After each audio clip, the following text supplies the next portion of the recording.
Assalamualaikum warahmatullahi wabarakatuh. Saya Anissa Rahmawati, NIM 9312151119 dari Prodi Hukum Ekonomi Syariah. Di sini saya akan mempresentasikan tentang masalah privasi dan keamanan terkait dengan aplikasi seluler populer tertentu. Yang pertama yaitu privasi dan keamanan terkait dengan aplikasi seluler. Penggunaan perangkat seluler meningkat secara eksponensial, ponsel menjadi lebih tersebar secara global. Pada tahun 2011, lebih dari 4 miliar pengguna perangkat elektronik telah diidentifikasi, dan jumlah itu terus meningkat dalam tahun-tahun berikutnya, sehingga menawarkan kesempatan pada perusahaan-perusahaan untuk mengumpulkan data PII dalam jumlah besar dari aplikasi ponsel. Akibatnya, aplikasi ponsel semakin diunduh oleh konsumen untuk membeli produk dan jasa untuk kehidupan sehari-hari mereka.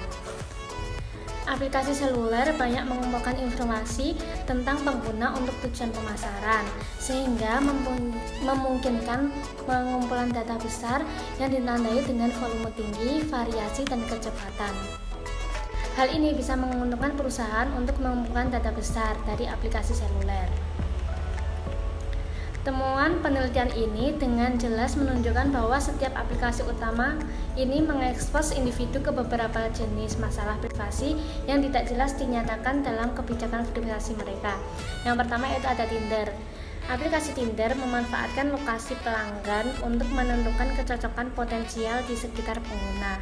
Akan tetapi, aplikasi ini menyimpan informasi pengguna location dalam teks sederhana pada perangkat tersebut, tanpa memberitahukan hal ini kepada pelanggan. Yang kedua yaitu ada aplikasi Wozniak. Aplikasi Wozniak terus meminta lokasi pengguna. Selain itu, sejauh mana informasi lokasi ini diminta dan disimpan dalam teks sederhana mungkin menjadi soal konsumen. Misalnya, jika pengguna kehilangan telepon dan hacker dapat membuka perangkat, maka data Wozniak tersedia dalam format tidak terenkripsi. Yang ketiga yaitu ada Instagram. Instagram menangkap profil dan gambar pengguna Instagram secara langsung di perangkat tersebut. Banyak dari profil ini adalah sebagai tersosialisasi dengan URL yang dapat diklik dan dilihat di peramban web.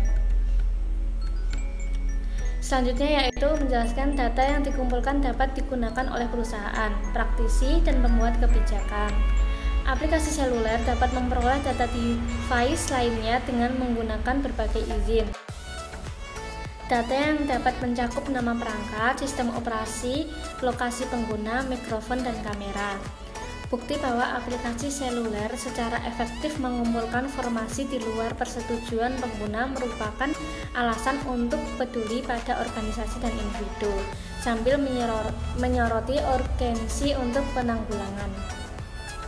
Langkah mitigasi dan mencegah perilaku buruk seperti itu harus menjadi prioritas pembuatan kebijakan. Manfaat untuk bertindak dalam kapasitas ini akan mengurangi resiko perusahaan, sementara mengurangi kekhawatiran privasi publik umum. Selanjutnya, dalam kaitannya dengan materi pengantar manajemen, tentu saja hal ini berkaitan, karena dalam suatu manajemen privasi dan keamanan pada aplikasi seluler tentu diperlukan adanya suatu perencanaan. Perencanaan merupakan fungsi pertama dari adanya manajemen. Perencanaan adalah proses dasar dengan menetapkan tujuan dan mencapainya. Setelah perencanaan, lalu penerapan, kemudian pengembangan.